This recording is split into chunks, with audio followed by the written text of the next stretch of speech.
following is a production of DallasCowboys.com and the Dallas Cowboys Football Club. How about them Cowboys? This is Mick Shots. Streaming live on DallasCowboys.com and the official Dallas Cowboys app. Now, here are Bill Jones, Everson Walls, and Mickey Spagnola. It is Cowboys Wednesday at the Star in Frisco. Mickey Spagnola inside the SWBC Mortgage Studios. I'm Bill Jones at home. Everson Walls at home in front of the picture of himself. And yes, it is Falcons week all across the great Southwest. How you doing, guys? I feel a little egotistical now since you kind of called me out on my picture. I might change it now. Tomorrow you might see something else. Just can't help noticing it over your shoulder there. I still say it looks a lot like Larry Brown, but you say it's Everson. Stop it. Larry did not deal. These are the old road blue jerseys, the old road blue jerseys. Larry Brown knows nothing about those. Are those the ones that had jinxes on them? That's the one that had the jinx on them, but we did win that game, so all right. I didn't believe in that. Well, judging by the new road blue jerseys on Sunday night, it looks like the jinx is back, maybe and get back in the home whites at noon Sunday against the Atlanta Falcons. What do you say, Mickey? Or maybe put them in the whites without names and numbers so the opponent doesn't know who's out there, right? Well, Cowboys on the practice field. Back to work today. We heard Mike McCarthy this morning. That's where we'll kick things off. I've been studying the Atlanta Falcons this morning. In fact, just got off the elliptical about an hour ago and watched the entire game, the condensed version, not the 3-hour version against the Seahawks. I got some thoughts on that and how in the NFL, the little things matter so much, which might be, once again, what the coach is talking to his team about this morning when they reconvened. But, Mickey, what's your take on how things are going out there at the Star today? Well, there seems to be a lot of roster juggling going on, a lot of movement to the injured reserve, to the practice squad, to the 53-man roster, to talking to guys that could be on the 53-man roster. So, a lot of moving parts out here after the rash of injuries. And maybe we knew about Leighton Vander Esch, probably out 8 weeks, had surgery to repair the fractured collarbone. We knew Lael Collins was on injured reserve already, and I would imagine the hope is he only has to miss the mandatory 3 games with his hip injury. We knew that Blake Jarwin was going on injured reserve. Will have surgery to repair a torn ACL. He's basically done for the season. But what we didn't know and found out today was that Sean Lee, the reason he's on injured reserve, not trying to rehab a sports hernia, but last week he had surgery to repair the sports hernia.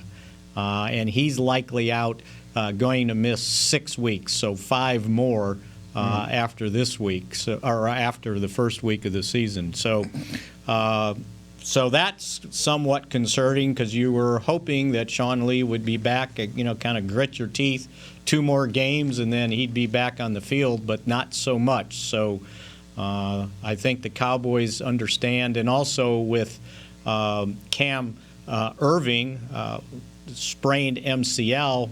Initially, we were hearing 2 to 4, but now Mike McCarthy said 4 to 6. So the Cowboys, and so they basically put him on injured reserve to create another roster spot, and now they're searching for offensive tackles to help with the depth on this team since they had to start an undrafted rookie free agent. And nothing against undrafted rookie free agents, but I just don't want that guy at right tackle too long. So we'll see where this goes here in the next couple days. Hey, what the hell's wrong with an undrafted I know. When I was getting ready to say it, I knew here? I was kind of stepping on it right now. That's a great point, Everson. Well, you know, when you talk about how we're talking Steele, correct? Are we talking Steele? Terrence Steele, yes. Terrence Steele, yeah. You know, when you look at how he played, he did give up a very untimely sack that kind of led to our demise for more than one drive. But when you think about the the job that he did overall, I thought it was as good as anyone else on that offensive line. Let's be real, guys. The second half of that game, first of all, Dak and Zeke were just balling. I mean, the whole offense was just clicking on all cylinders. And then in the second half, the Rams turned it up. And when they turned it up, I recall several times in the second half, especially on key third downs, I couldn't even see Dak in the pocket. He was totally surrounded by Rams, and he had no way to step into any of his throws. That was not just Steele. That was that entire Rams defensive line coming to play. I don't know what adjustments they made, whether it was an attitude adjustment or whether it was something on paper. But they were a different defensive line in the second half of that game. You know, Everson, I'm glad you pointed that out because there's some people out there that were putting this loss on Dak because he can't win close games. It's like, did you watch the game? Did you really watch what was going on in the pocket on how many times he was getting hit and had to move and couldn't step up in the pocket? I don't understand folks sometimes. And it was, I mean, if you watched, it was fairly obvious what was happening, especially in the second half when they only kicked a field goal. You know, and the Rams didn't line it up the second half either. They scored one touchdown. Well, that happened to be enough because the Cowboys only kicked a field goal. If the Cowboys pick up that, you know, ifs, ands, and buts, right? If they pick up the first down, maybe they score a touchdown there instead of coming away with no points on that 4th and 3. Yeah, that offensive line struggled, and that's one of the reasons why they ended up signing Alex Light off the Arizona practice squad. He's a guy that's been in the league 3 years, played 13 games for Green Bay, 151 snaps in 2019, and had played 3 games as a rookie. So he's got a little bit of experience. How about this? So he had been on the Green Bay roster. They released him, signed him to the practice squad, released him on September 10th. Arizona signs him to the practice squad on September 14th, and the Cowboys signed him to the 53 on September 15th. So I hope he didn't move, you know, for one day. So he's got at least a little experience. Well, you know why the Cowboys signed him then. What? But you know why the Cowboys signed him then. Why is that, Because Bill? they've got it's the track because they've had him before. This coaching staff's had him before in Green Bay. Yes, absolutely. Yeah, and they were familiar with him. In 2018, Joe Philbin, the offensive line coach, and so they're familiar with him, and that happens so often so they're taking a flyer on him. They've had him before. They've got some product knowledge there, but it's a great example of there's not much out there. I mean, you got to go with what you have, and you got to hope that Lyle Collins gets back pretty soon. Well, and word is that they were also meeting today with Jarrett Veldheer, a veteran offensive tackle, 10 years there you go. In the league. And he actually played he started 113 of the 120 games that he's played in the league and mostly at right tackle, and he was last with the Packers in 2019. And here's his track record: Oakland, Arizona, Denver, New England, and then Green Bay. And at New England, he ended up retiring. And then he had second thoughts, and towards the end of the season, he unretired after the Patriots released him, and the Packers signed him off the retired list. And he played, had 2 starts at the end of the season after Bulaga got hurt. So Mike would have seen him I'm sure he was intimately watching the Packers games, and so he would have at least seen him play. So, as I said, a lot of moving parts. They also signed a linebacker, Rashard Smith, off the Bears practice squad, an undrafted rookie. They're just looking for depth. You know, when we were sitting there watching the portion of practice we get to see, it was a lonely situation over there at the linebacker spot. I think there was 5 of them, and one of them was on the practice squad. So didn't have a whole lot of depth at the linebacker spot. And, one more move, and we probably figured this was coming sooner than later. They signed Brandon Card from the practice squad onto the 53-man roster. There you go. Well, I tell you what, guys, this is my take on it. As far as the offensive linemen are concerned, you can sign who you want to sign. You have some amazing defensive linemen in this league that we are going to be going up against. There are times when you can see our quarterback sitting in the pocket almost like he's a sitting duck. You can see as a coach when the momentum of the game is changing just a bit. And you need to adapt to that. To me, when you have a quarterback like Dak who's so mobile, there were times when he barely escaped with his life and made something extremely positive out of those plays when the pressure was all in his face. I just think we are missing the boat when we're not using all of his talents. We ran into the same thing last year. I think Dak Prescott is a very good quarterback in the pocket and on the run. I have always believed that we become predictable by just sitting him back in the pocket and admiring how well he hits Cooper or how well he hits Gallup, how well he hits the tight end. I think we need to start moving the pocket for this guy, man. You know, what's wrong with bootlegs? What's wrong with using this stud that we have, this huge quarterback who, when he was in college, ran over the entire University of Alabama football team? What is wrong with using him in very diverse manners? You have Lamar Jackson. He's just a player unto himself. But you don't have to be Lamar Jackson to be able to do a rollout or to do a bootleg or to be accurate while moving the pocket. It's just so many things I think we're missing out on when it comes to Dak. So, Everson, what other NFL quarterback would you most compare Dak's skill set to? This is going to sound extremely arrogant because he's not nearly as accurate as who I'm about to bring up. But in regards to his physical talent and the way he throws the ball, Aaron Rodgers. I think Dak can throw any pass he wants to throw. That's funny. I was thinking that was the answer, Aaron Rodgers. Because if you think about it, Green Bay rolls him out quite a bit, or they get him to throw the ball on the run on purpose, by the way. And, we watch, Everson, when we watched training camp practices, a lot of the drills they did before practice with the quarterback was this kind of drill where the quarterback had to move in and out of the pylons. Had to improvise a little bit. And then throw on the run into the net and hit one of the 3 targets. And I said, okay, so they're kind of getting him used to throwing on the run. What it feels like to move around in the pocket and not be stationary.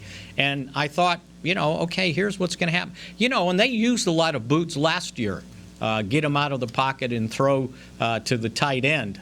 I don't know if losing Jarwin caused that to maybe not take place as much in the game against the Rams, but that had been a staple in this offense with Kellen Moore of bootlegs. And if there's nothing there, just take off and run. So this will be interesting to see what's going on, because I think they got a taste of, the possibility that this offensive line might not be what they think it is at this point in the season.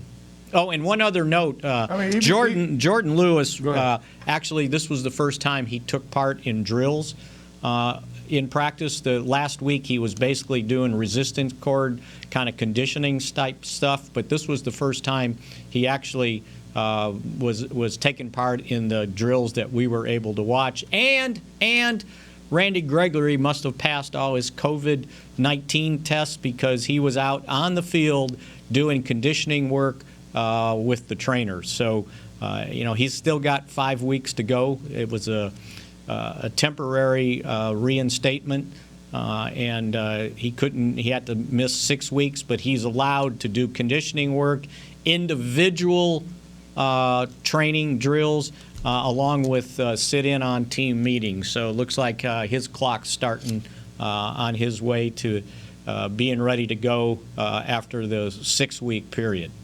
And he looked good, too, by the way.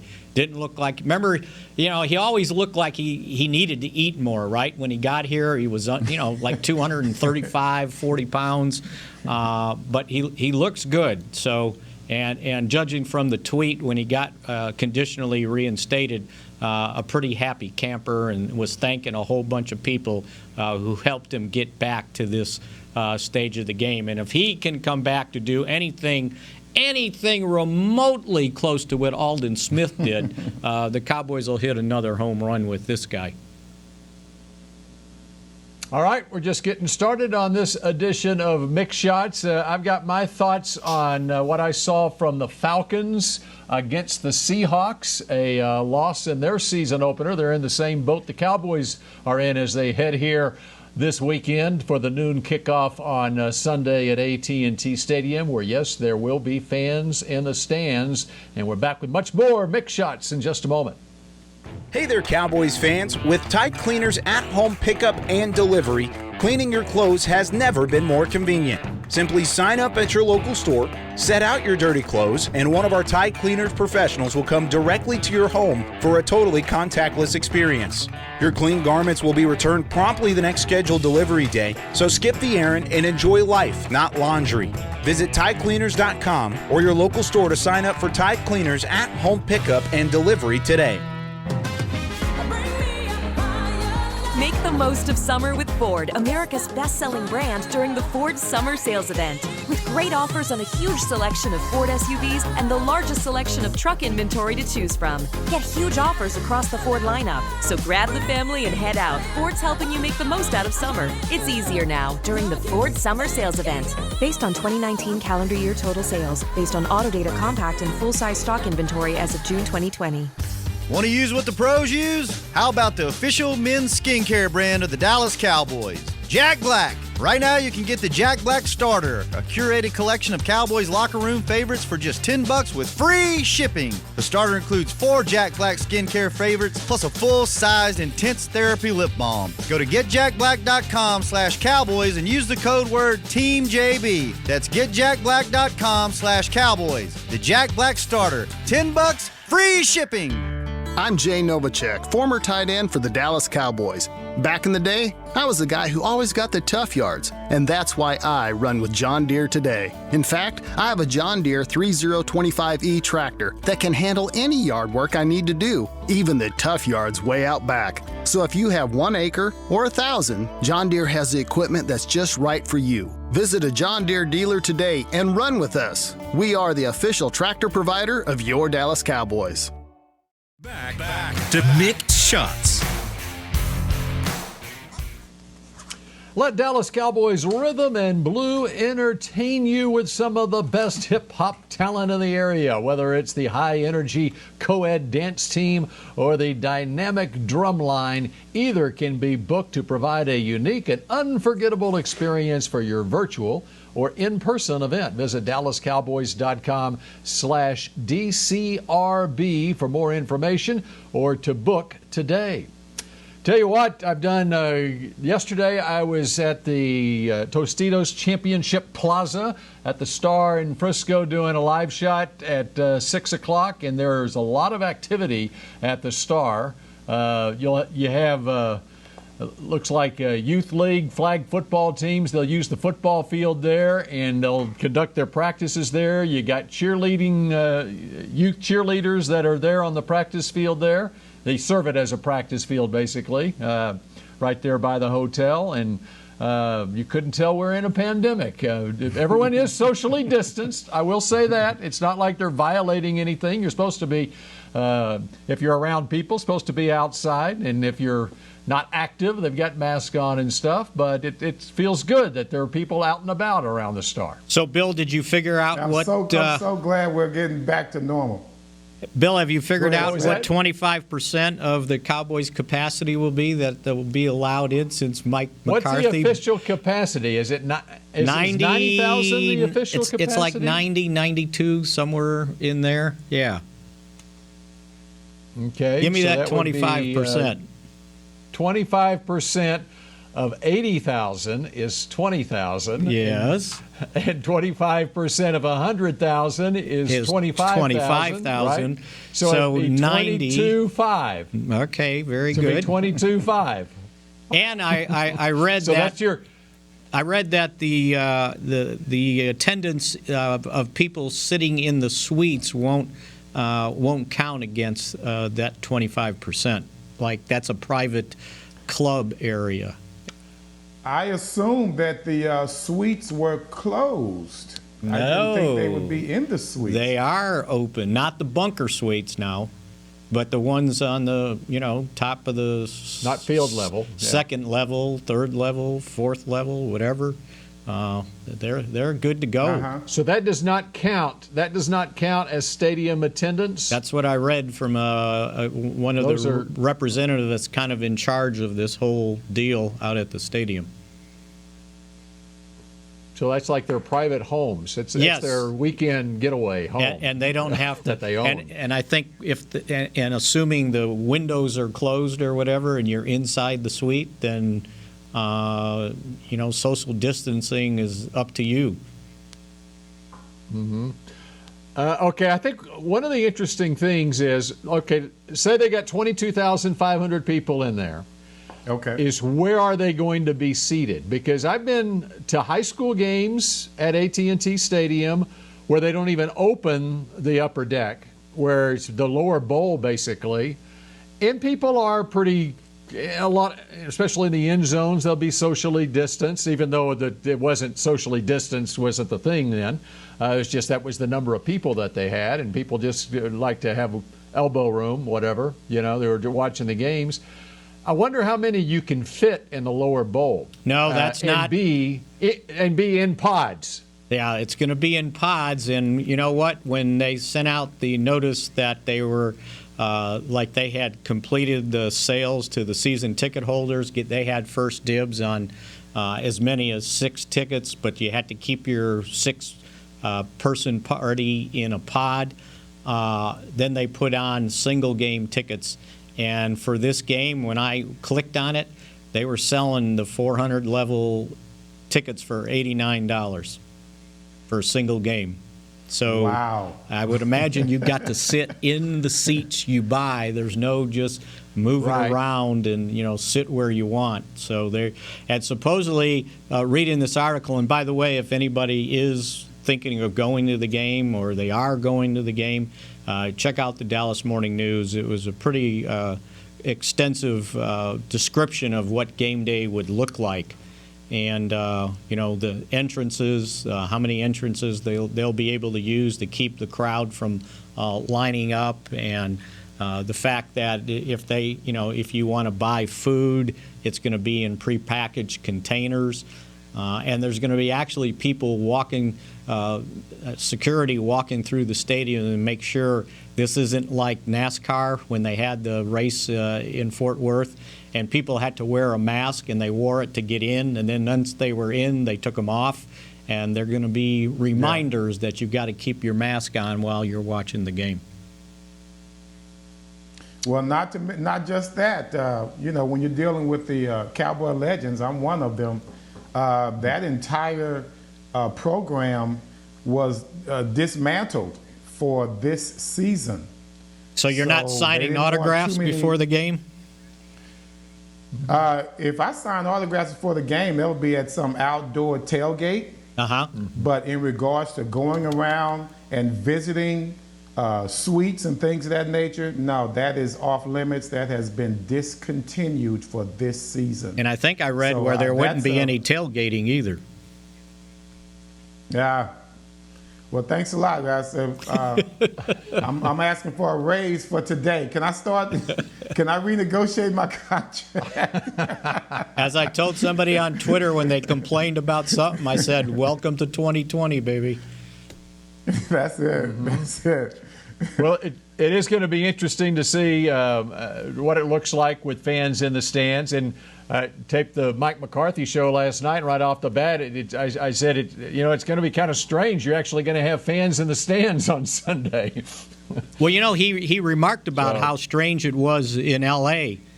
With no fans. He said then there wasn't as much the piped-in noise, cheering, fan stuff that he was anticipating, and it was almost sounded like it was eerily quiet. And even I was told by some of the people in-house that were there covering the game, Nick Eatman, and even the PR guys, they weren't in the press box. They sequestered them in a suite. So the PR guys were in a suite, and Nick was in a suite all by himself. And it was quiet. He said he couldn't hardly hear anything. It was the weirdest way to be able to cover a game because he didn't even have volume to listen to the TV broadcast. So, yeah, it's a different thing. So my question on that is how much of the sound that we are hearing on the television broadcast is the actual sound that is in the stadium, crowd noise, or is the TV network piping in crowd noise as well for us listening and watching at home? Yeah, I don't think they've what we're hearing at home on television the same thing that's being heard inside the stadium. I think so, Bill. I don't think they have a different crowd source to put on TV. Maybe they accentuate what they're picking up on their mics, right? Because I'll tell you what. Do you remember the field goal the Rams missed that hit off the upright? That was the loudest. Yeah. That was the loudest bang I think I've ever heard on television in a football game. So I think they are accentuating the sound. That's got to be a little disconcerting.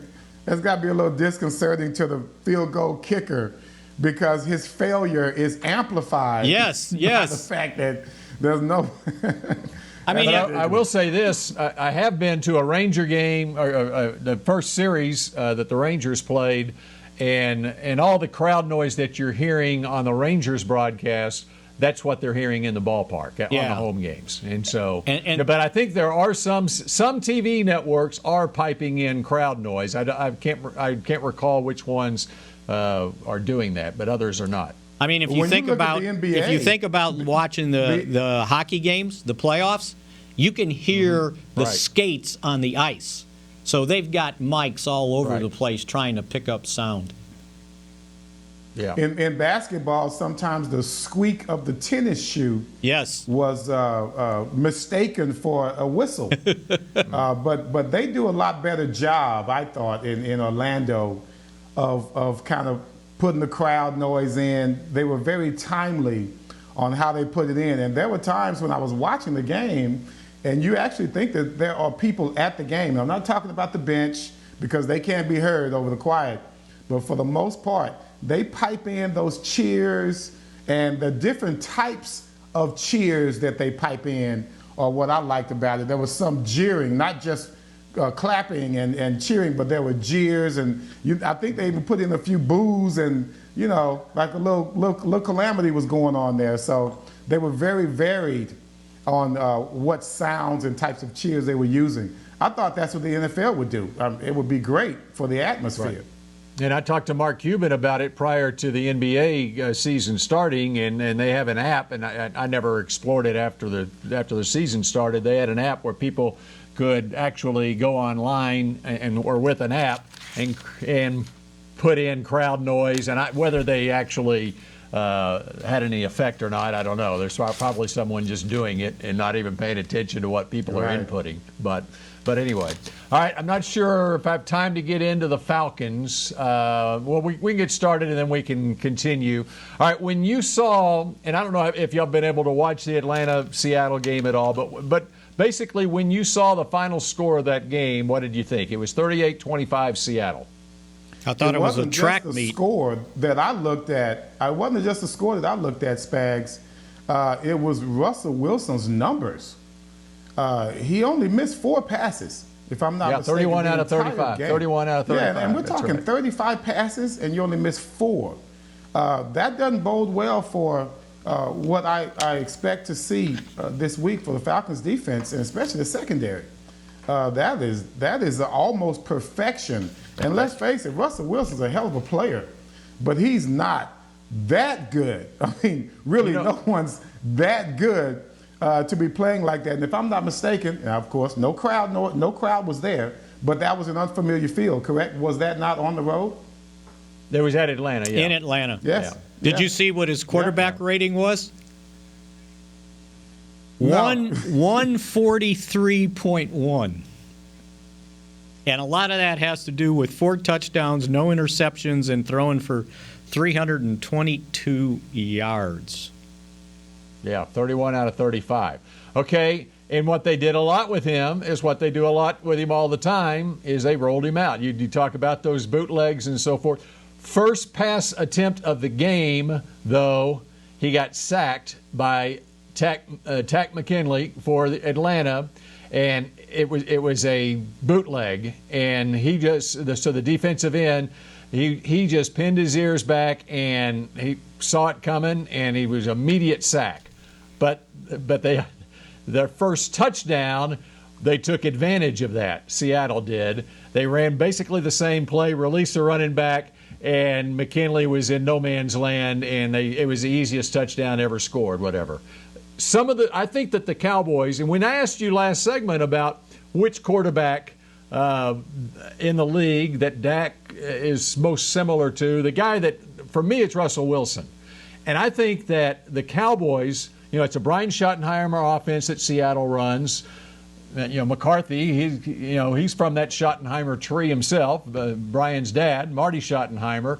Yep. But I think that Dak can learn a lot about this Atlanta defense, and Kellen Moore, McCarthy, how to attack this Atlanta defense by looking at what Seattle did against them, because there was as evidenced by the stats, they just took advantage of an Atlanta defense that was very aggressive. First couple of series, it was almost like what the Rams did to the Cowboys with a short passing game. Yes. Because the Cowboys were very aggressive, and it took a while for the Cowboys to make an adjustment in that game. I think it took a while for Atlanta as well. So Seattle gets up 14-3 to start that game, but then Atlanta comes back, and it was a 14-12 game at halftime.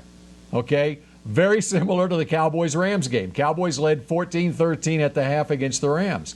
Here's what happened I'll tell you when we come back, because we're up against a break. I'm going to tell you what happened different in that game as opposed to the Cowboys-Rams game that gave Seattle the victory when we come back here on Mick Shots. And don't go anywhere. Hey there, Cowboys fans. With Tide Cleaners at-home pickup and delivery, cleaning your clothes has never been more convenient. Simply sign up at your local store, set out your dirty clothes, and one of our Tide Cleaners professionals will come directly to your home for a totally contactless experience. Your clean garments will be returned promptly the next scheduled delivery day, so skip the errand and enjoy life, not laundry. Visit TideCleaners.com or your local store to sign up for Tide Cleaners at-home pickup and delivery today. Since 1865, Stetson hats are American-made with pride right here in Texas. And Stetson is proud to be on the field with America's team. Want to show your Texas and team pride too? You can. By purchasing your own Stetson, you can look just like how the flag guys do on field at every home game. Stetson hats, the official crown of all self-respecting Cowboys, and your favorite football team. Get yours today at shop.dallascowboys.com or at stetson.com. What do you call a group of grown men and women who get together every week, proudly wearing the star, to share a 3-hour-long ritual of cheering, shouting at the TV, and raising their Miller Lite together while yelling, "How about them boys?" You call it Miller Time and Cowboys Nation. Here's to the only beer of the Cowboys celebrating 60 years of greatness. Here's to the original light beer. It's Miller Time. Celebrate responsibly. 2020 Miller Brewing Company, Fort Worth, Texas. Hey, Cowboys fans, ready to spice up your next watch party? Bring Yo Quiero guacamole and be the game day hero. Yo Quiero means I want, and we know you want great, fresh-tasting, ready-to-serve guacamole for your home gating and tailgating events. Made with real avocados and the perfect blend of spices, it will be the star of any party. You can find us at your local Albertsons or Tom Thumb in the deli section. If you can't find it, talk to your store manager and tell them, Yo Quiero guacamole. Back to Mick Shots.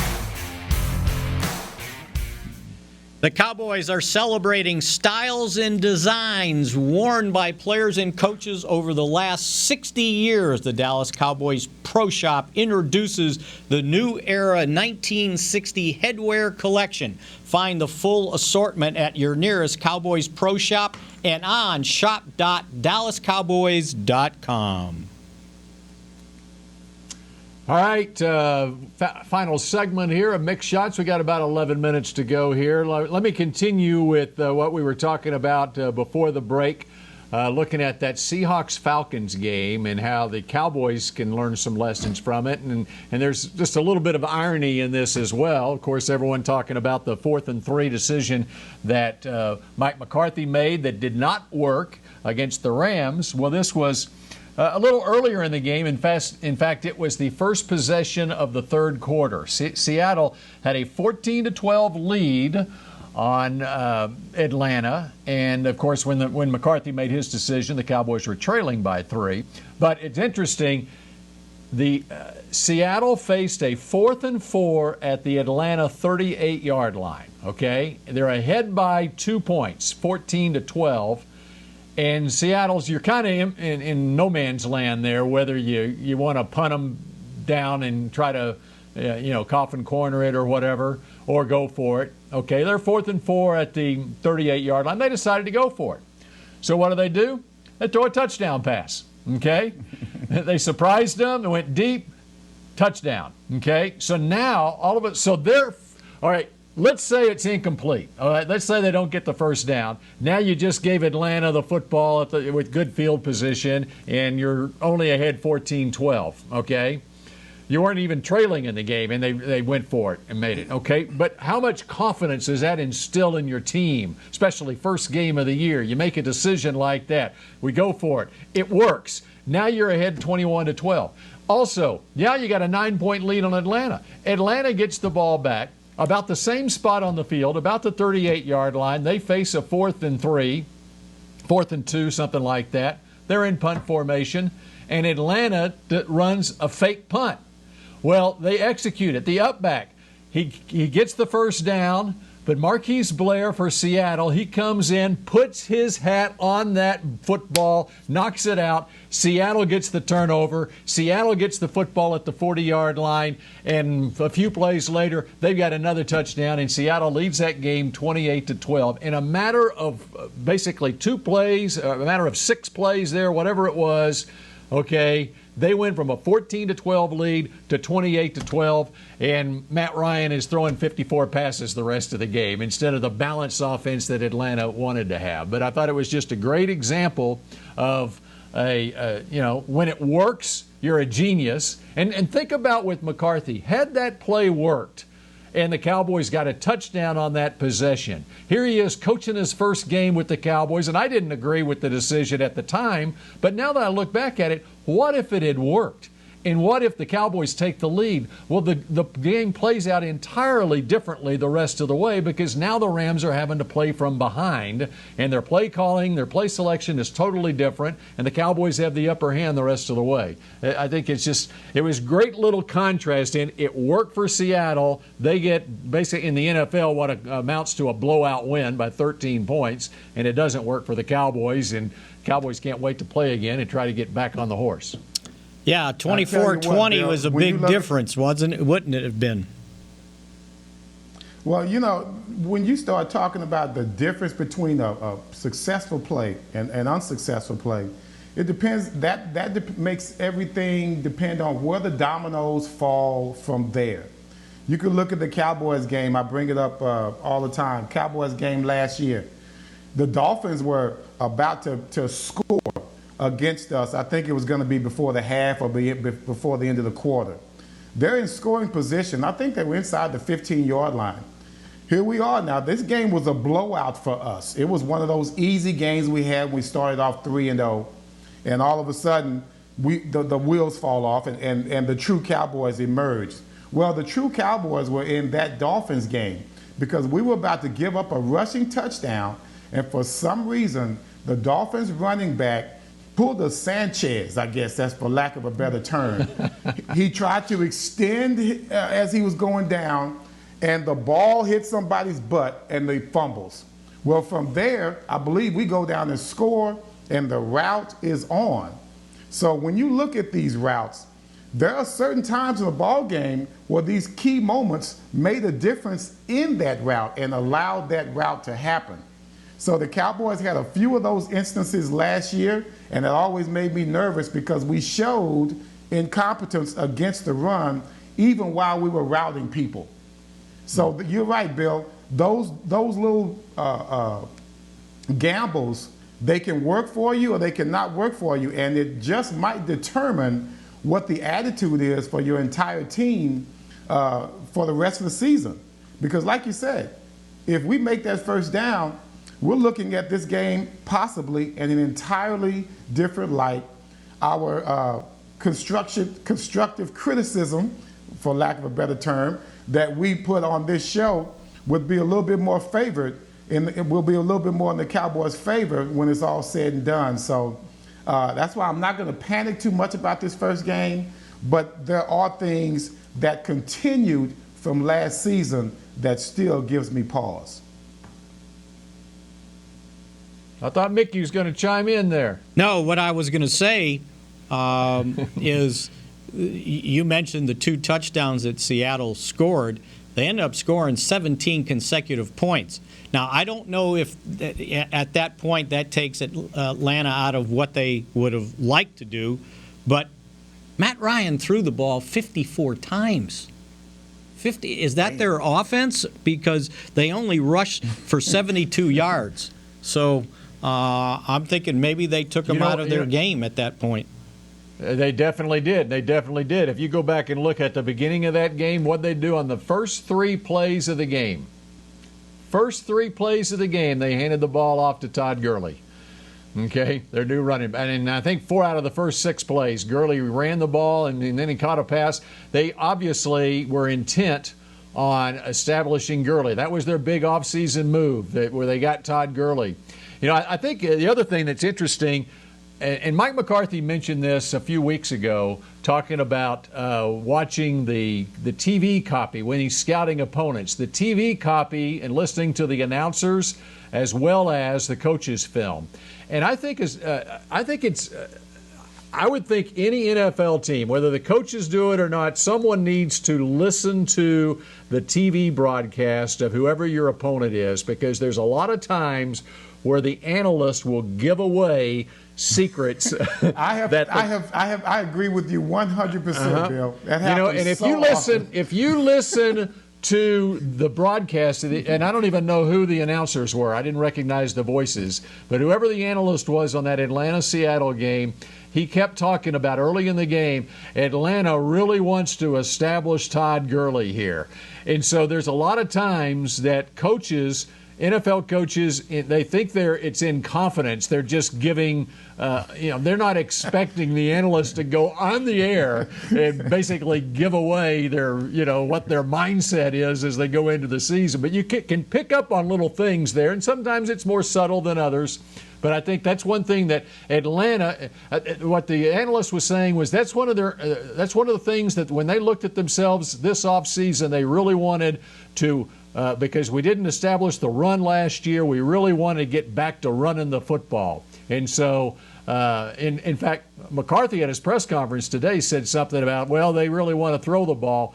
I think he may be bluffing there. I think he understands that Atlanta really wants to run the ball. They want to get more balance in their offense. I want to be the TV coach, the one that listens to everything and jots everything down. Yeah, right. That's right. but when you think about it, though, you got guys like Tony Romo or Troy Aikman.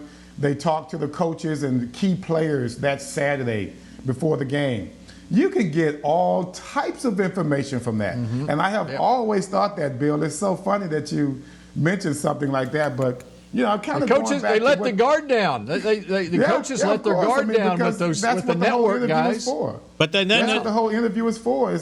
Then the network guys, they just act like they figured it out themselves. Like, hey, I'm real smart. I knew what was going on here. And you kind of disguise it, Romo was right? like, hey.